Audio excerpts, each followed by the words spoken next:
بسم الله الرحمن الرحیم. شروع کوم د پاک الله په نوم چې بخښونکی او مهربان دی. د ټولو نه مخکې زه ټول افغان ولس ته د لوی افغانستان د غورځنګ ګریټ افغانستان مومنټ ګام د اړخه د مینې نه ډک سلامونه، پاکې هیلې او نیکې پیرزوینې وړاندې کوم. ګرانو وطنوالو، په دې مخکې ورځو کې ما یو ویډیو کړې وه چې څنګه افغانستان ته یوه بله لویه لوبه را روانه ده. نو پکار ده چې دې ته موږ افغان ولس او افغان دولت ښه چمتو اوسو. نو نننی ویډیو یو قسم له د هغې ویډیو تسلسل دی. په 9 د جولای کال 2022 کې د پاکستان د فوج مشر قمر باجوا د امریکې د خارجه چارو د سکرتر مرستیالې وینډي شرمن ته ټلیفون وکړ چې IMF ته ووایي چې پاکستان ته 1.2 میلیارډ ډالر ورکړي چې پاکستان د معاشي بینکرپسي یعنی د معاشي دیوالي نه بچ کړي. خو دلته یو سوال پیدا کیږي چې آیا باجوا د مالیې وزیر وو او یا دا د باجوا قانوني حق جوړېدو چې وینډي شرمن ته ټلیفون کړی وي، او آیا په پاکستان کې د عمران خان نه علاوه بل چا د باجوا دا غیر قانوني عمل وننګو؟ وینډي شرمن سره د باجوا ټلیفوني اړیکې د پاکستان دننه د وضعیت په اړه د حکومتدارۍ، بهرنۍ پالیسۍ، اقتصاد، حکومت په شمول د نړیوالو چارو په اړه د فوج د مشر په حیثیت ډېرې شرموونکې پوښتنې راپورته کړي دي چې د دې ټولو پوښتنو څخه څه پوښتنې د پام وړ دي. لومړی پوښتنه: آیا د یو هیواد د فوج مشر لپاره دا سمه ده چې د بل هیواد چارواکو ته زنګ ووهي؟ دا بالکل د فوج کار نه دی چې د IMF څخه د پیسو د زر تر زره توزیع لپاره مرسته وغواړي. تر څو چې په یو هیواد کې فوجي واکمني نه وي، نو د فوج مشر دا اختیار بالکل نه لري چې د بهرنیو چارواکو د بللو او د هیواد په اقتصادي چارو کې لاسوهنه وکړي. خو د قمر باجوا د دې ډول لابینګ لپاره د هغه غوښتنه د متحده ایالاتو له ادارې څخه د اردو د اړیکو ځانګړې کرښه افشا کوي چې دا یو څرګند حقیقت دی. بیا هم د دې په پام کې نیولو سره چې پاکستان په یو ستونزمن ستراتیژیک ځای کې پروت دی، چېرته چې د هغه اقتصادي ننګونه د جیو ستراتیژیک په ډګر کې په احتیاط سره پر مخ وړل کیږي. خو پاکستان اقتصادي طور د داسې بدبختو سره مخامخ دی چې پاکستان ته پته نه لګي چې په کوم تاخ کې اګې واچوي او هره کوڅه ډبوي چې څوک ورسره کومک وکړي.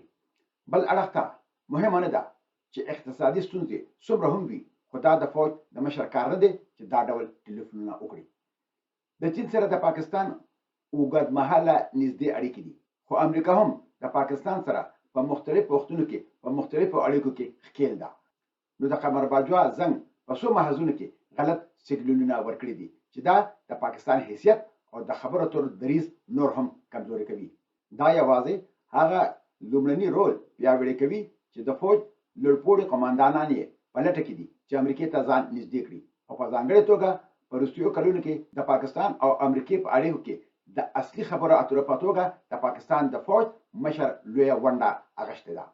خو دا هم یو څرګند حقیقت دی چې د پاکستان او امریکې اړیکې په یوه ستونزمنه فضا کې دي او څه هیڅ ساده محاسبه ممکنه نه ده.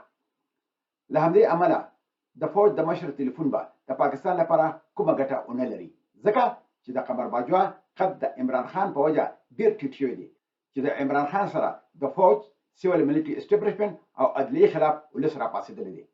او عمران خان فوجي مشرانو ته د نیوټرلز نه علاوه بل څه نه وایي، خو بل اړخ ته عمران خان وایي چې نیوټرلز خو یوازې ځناور وي.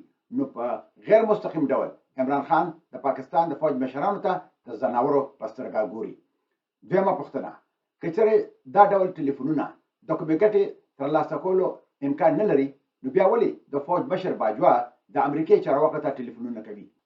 د پاکستان په قضیه کې په ځانګړې توګه د نواز شریف له واکه د لرې کېدو وروسته چې کله د تحریک انصاف حکومت واک ته ورسېدو، نو د فوج مشر باجوا د پاکستان په اقتصادي چارو کې په بشپړ توګه دخیل شو چې د دفاع اړوند د لګښتونو په بهانه د فوج لپاره نور پیسې هم ترلاسه کړي.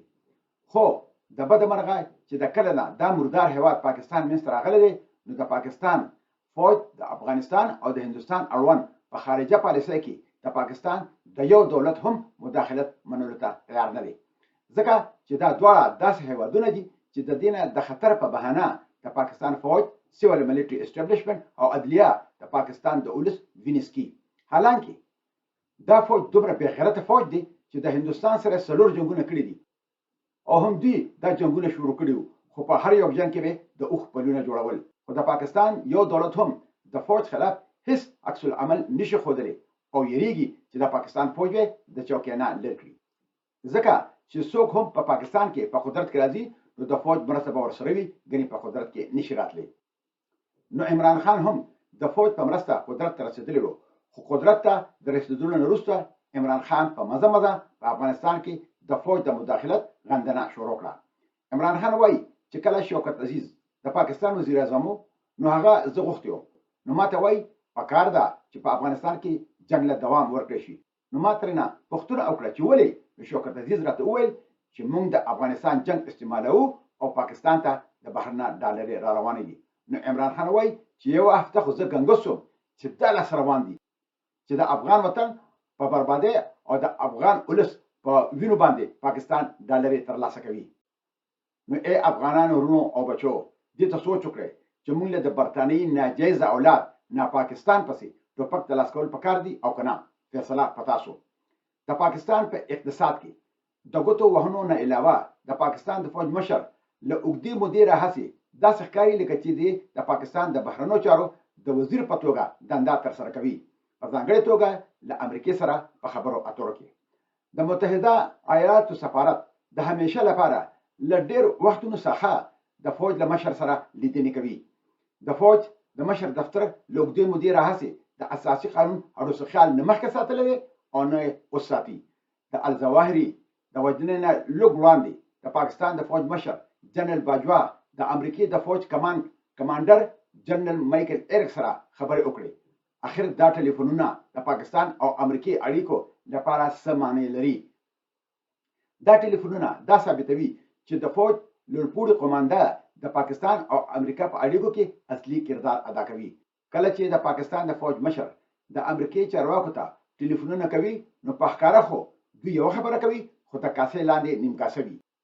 د ټلیفون نه 3 ورځې وروسته ایمن الظواهري کابل کې د ډرون په برید کې ووژل شو. خو عجیبه خبره خو دا ده چې کله ایمن الظواهري په کوهاټ کې د خیبر پښتونخوا د پخواني گورنر په کور کې اوسېدلو نو په هغه وخت کې هغه ولې هغه ته نه وژل کېدو. خو تاریخ لګیا دی تکراریږي. کله چې طالبان په کال 1998 کې په قدرت کې راغلل نو پاکستان د دهشتګردو ټریننګ کیمپونه افغانستان ته په دې وجه راواړول چې په هغه کیمپونو کې به د پاکستان د آیسای افسرانو دهشتګردو له ټریننګ ورکولو او هغوی به په بهر دنیا کې د افغانستان د ځمکې نه دهشتګردۍ کولې. نو د پاکستان دا سازش شو چې که د افغانستان د خاورې نه په بهر دنیا کې د القاعده د اړخه دهشتګردي کېږي دنیا به د افغانستان خلاف کاروي کوي او پاکستان به د هیڅ قسمه ستونزو سره نه مخامخ کېږي. نو په افریقا کې د امریکې په سفارتونو چې کله القاعده بریدونه وکړل نو امریکې په خوست کې د القاعده په کیمپ توغندي وغورځول چې په هغې کې د آیسای افسران هم مردار شوي وو. نو هغوی هغلته اخر څه کول؟ او بله نتیجې د 19 سپتمبر د واقعې نه وروسته د امریکې او د ناټو په افغانستان یرغل و. خو که د ایمن الظواهري په وجنه کې د ډرون سیسټم سره د ځمکې نه کومک نه و نو ډرون چېرته هم برید نشو کولی. د دې نه دا څرګندېږي چې په کابل کې د دولت نه بهر یا په دولت کې دننه څه داسې کسان شتون لري چې د افغانستان جاسوسي کوي او پاکستان د هغوی په ذریعه په افغانستان کې د امریکې پروژه مخ په وړاندې بوځي. چې کله بایډن د الظواهري د مرګ اعلان کولو نو هغه وویل چې دا کار موږ د خپلو ملګرو هیوادونو په مرسته کړی دی خو دا هیواد نوم یې نه و اخیستی. نو دا یو څرګند حقیقت دی چې پاکستان د الظواهري په مرګ کې د امریکې کومک کړی دی. پاکستان په ښکاره ډول خو وایي چې موږ د امریکې کومک نه دی کړی، خو داسې مخکې هم پاکستان د امریکې د ډرون په بریدونو کې د امریکې د کومک نه انکار کړی و. خو بیا وروسته دا ثابته شوې ده چې پاکستان به پکې ککړ و. د الظواهري په وجنه کې د پاکستان استخباراتي کومک ډېر اهم دی، ځکه چې د امریکې د افغانستان نه د وتلو نه وروسته په افغانستان کې د امریکې هیڅ استخباراتي شتون پاتې نه دی. نو دغه وجه ده چې د افغانستان نه د وتلو وروسته امریکا په افغانستان کې د پاکستان استخباراتي ادارې آیسای ته نور هم محتاج شوی دی. د افغانستان نه د امریکې د فوجونو د وتلو نه وروسته سمدستي د امریکې او برټانیې د استخباراتي ادارو مشران په توندۍ سره اسلام آباد ته را ورسېدل او د پاکستان آیسای ته په افغانستان کې استخباراتي کردار په ګوته کړو چې تاسو به دا کار کوئ. په دې لړ کې په تېر شوي مۍ کال 2022 کې د آیسای مشر هم واشنګټن ته تللی و او د خپلو همسنګو کسانو سره لیدلې کتنې کړې وې. نو د دې نه دا معلومیږي چې د افغانستان اړوند امریکې او پاکستان بیا سره غوږونه یوځای کړي دي. د الظواهري په وجنه کې د پاکستان جغرافي موقعیت هم لوی رول لوبولی دی. د امریکې سره په قطر کې ډېرې د ډرون تیارې شتون لري، خو د قطر نه په افغانستان برید کول ناممکن دي. د ایران په لاره امریکا په افغانستان برید نشي کولی. د روس د فشار د لاندې قرغیزستان هم امریکې ته اجازه نشي ورکولی چې په افغانستان برید وکړي. نو په دې وجه په افغانستان د ډرون د برید کولو یوازینی او اخرینی نږدې لاره پاکستان دی. پاکستان سره د اړیکو ښه کولو لپاره ډېره موده پس امریکې خپل نوی سفیر ډونالډ ټرمپ پاکستان ته راولېږلو او خپل خصوصي استازی دلاور سید هم پاکستان ته په دوره راولېږلو. د عمران خان د لرې کېدو وروسته پاکستان د امریکې سره د تعلقاتو د ښه کولو لپاره ډېر کوششونه شروع کړي دي. بل اړخ ته په کابل کې د الظواهري وجنې عمران خان نور هم مضبوط کړو، ځکه چې عمران خان د امریکې په فوجي مهماتو کې د پاکستان د ګډون سخت مخالفت کوي. خو چې هر کله پاکستان په رسمي توګه دا ومني چې د الظواهري په وجنه کې د دوی لاس و، نو د تحریک طالبان پاکستان TTP او د داعش خراسان به پوره یقین وشي چې یو وار بیا پاکستان د امریکې غلامي قبوله کړې ده. په داسې حال کې به د پاکستان او د افغانستان د طالبانو په منځ کې هم شخړې راپیدا کیږي. بل اړخ ته د امریکې د تلو نه وړاندې باجوا د پېښور کور کمانډر جنرال فیض حمید د امریکایانو د خوشحالولو لپاره د پېښور نه بهاولپور ته بدل کړو، ځکه چې د پېښور د کمانډر د افغانستان په معاملاتو ډېر زیات نظر او اثر وي او د جنرال فیض حمید د افغانستان په دولت کې یوې خاصې ډلې سره نږدې اړیکې هم درلودلې.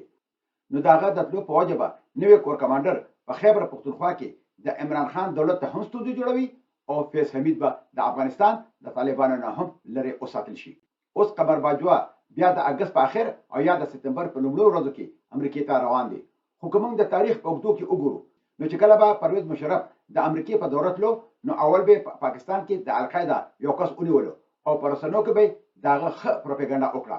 نو چې پرویز مشرف به د بوش سره ملاوېدو، دا خبره به ورته وکړه چې موږ د القاعده خلاف لګیو، کاروایی کوو او ډالر به د امریکې نه ترلاسه کړي.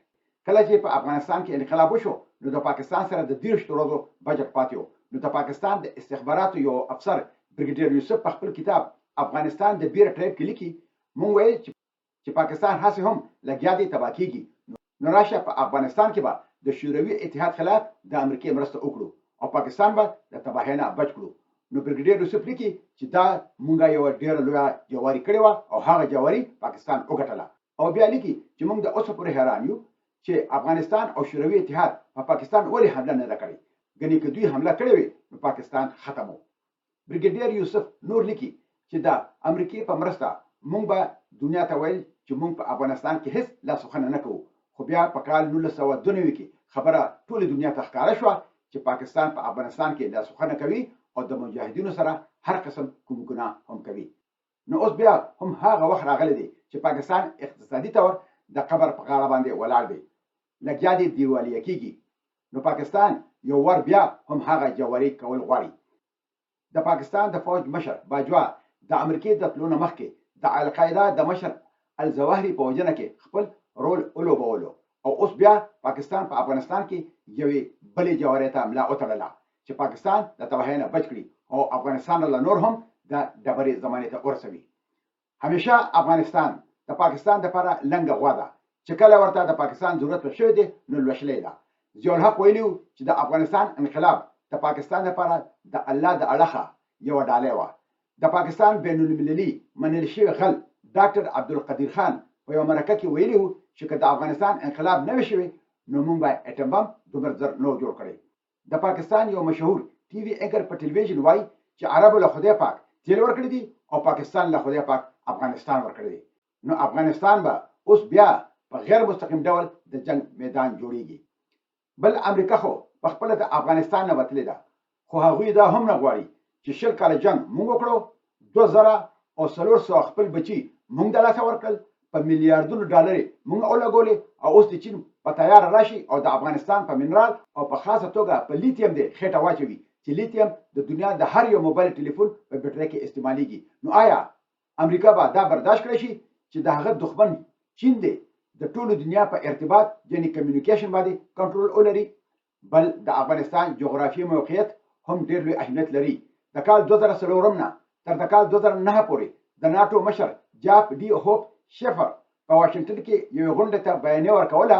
نو د هغه نه یو کس پوښتنه وکړه چې تاسو افغانستان ته سره پراتلی هغه ته خو نه ګیشته نه تیل، نو تاسو افغانستان کې څه کوي او که تاسو د دولت سازنې او یا ملت سازنې د پراتلی؟ نو د ورته په جواب کې ویل که مونږ په افغانستان کې دولت سازنه کوله نو د طالبانو سره به مو خبره کړې وه او دولت به مو جوړ کړی و او خبره خلاصه وه. او ملت سازنه د افغانانو خپل کار دی، دا زموږ کار نه دی. خو افغانستان د دنیا په نقشه یو داسې هیواد دی چې یو اړخ ته ترنه پاکستان، بل اړخ ته ایران، دریم اړخ ته ترنه د مرکزي اسیا هیوادونه او څلورم اړخ ته ترنه چین پروت دی. نو موږ افغانستان ته د خپلو سیاسي، معاشي او ستراتیژیکي ګټو په خاطر تللي یو. خو عجیبه خبره خو دا وه چې د ناټو یو هیواد هم د دې خبرې مخالفت ونه کړو. خو د 15 د اګست کال 2020 پورې خو هغوی په دې کې بریالي نه شو او د افغانستان نه خپې سپکه کړې. خو د دې پروژې مخ په وړاندې بوتلو دپاره ورته پاکستان سینه ډبولې ده. د بوش په وخت کې د پاکستان د فوج مشر د بوش انتظامیې ته ویلي چې دا څومره پیسې تاسو په افغانستان کې لګوئ نو د دې نه په ډېرو کمه پیسو به موږ ستاسو پروژه په افغانستان کې مخ په وړاندې بوځو. اوس امریکا دا چېرته هم نه غواړي چې بل یو هیواد دی په افغانستان کې خپل اثر او رسوخ زیات کړي. که چېرته چین په افغانستان کې خپې مضبوطه کړي نو د مرکزي اسیا د هیوادونو د تیلو او د ګیس په ذخیرو به هم چین خپل تسلط قایم کړي او چونکې افغانستان هم د مرکزي اسیا برخه ده او دا ټوله سیمه د ستراتیژیکۍ په لحاظ سره ډېر اهمیت لري. د نن نه 100 کاله اګاهو د برطانیې په هندوستان کې وایسرای لارډ کرزن ویلي وو چې څوک په مرکزي اسیا خپل کنټرول ولري نو لکه چې په ټوله دنیا کنټرول ولري. د دې نه علاوه روس هم په دې سیمه کې یو لوبغاړی دی چې د امریکې او ناټو خلاف چین او روس سره لاس لستوڼي دي. نو کله چې د باجوا د امریکې د تګ خبر راغله نو پوتین هم یو وړاندیز وکړو. پکار ده چې هندوستان، چین او روس په شریکه په افغانستان کې خپل مثبت رول ولوبوي او پوتین د عمران خان مرسته هم وکړه. په داسې حال کې د طالبانو لخوا هم یو بیان راغی چې د کشمیر ستونزه د هندوستان او د پاکستان په منځ کې دوه اړخیزه ستونزه ده او پکار ده چې دوی دا ستونزه په خپل منځ کې حل کړي. نو دا یو ډېر اهم بیان دی ځکه چې دا د هندوستان دریځ هم دی. مطلب دا چې طالبان د موجوده حالاتو په رڼا کې د پاکستان سره خپلې فاصلې زیاتول غواړي چې دا ډېره د خوشحالۍ خبره ده. خو که موږ د تاریخ په اوږدو کې وګورو نو چې کله هم په دې سیمه کې امریکې ته د خپلو ګټو په خاطر د پاکستان ضرورت پېښ شوی دی نو د پاکستان فوج په پیسو اخیستی دی او چې کله د امریکې د پاکستان فوج ته ضرورت نه دی پاتې شوی نو بیا ورله د وروستو نه لته ورکړې ده. نو پاکستان همیشه دا شکایت کوي چې امریکا د اعتبار وړ ملګری نه دی. حالانکه پاکستان د امریکې کومکونه هسې نه دي کړي، په پیسو یې کړي دي. د پاکستان د فوج مثال د کرایې د فوج دی چې چین ته ضرورت وي نو د سیپیک د پروژې مخ په وړاندې بوتلو دپاره د پاکستان فوج په غیر مستقیم ډول په کرایې واخلي او په مختلفو حوالو سره ورله ډېر زیات رشوتونه ورکوي.